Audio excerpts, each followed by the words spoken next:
We call the traumatic brain injury the invisible injury. And that's the scary thing. You could be looking at someone and you don't even realize that person has suffered a traumatic brain injury, because sometimes these brain injuries happen at a microscopic level. And so really the only way that you can see them is the manifestations. Maybe that person is holding their head. Maybe that person has to wear prism glasses.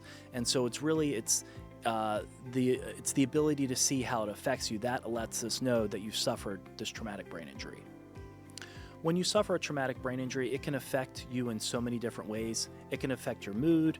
It can affect your ability to do some physical activities. It can even affect things like the way you taste things, certain foods. You can suffer a traumatic brain injury, and that can alter your sense of smell.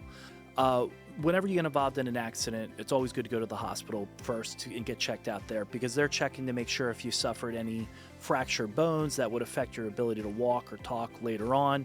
After you get discharged from the hospital, it's good to go check in with your primary care doctor. They know you best. They've been treating you for your whole life.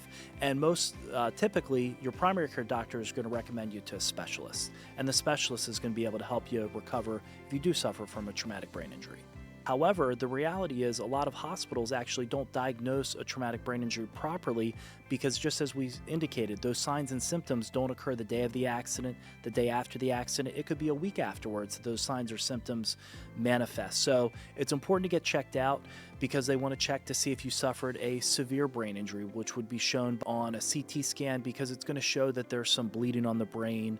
But again, those microscopic injuries, which don't show up on regular standard films such as a CT scan or an MRI, that's only going to show up on a special MRI. It's a weighted MRI called a DTI examination.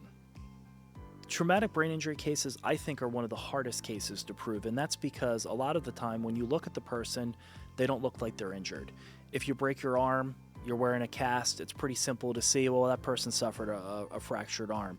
But if you hurt your brain, it's the invisible injury, and it's very hard to see. So it's very hard to show to a jury to have them understand what was taken from you. And so when we do have traumatic brain injury cases, I found that the best witnesses really aren't the doctors. It's really the everyday people that you interact with. It's your family, it's your neighbor, it's your coworkers. Those are the ones that are really best able to show that you've suffered a change.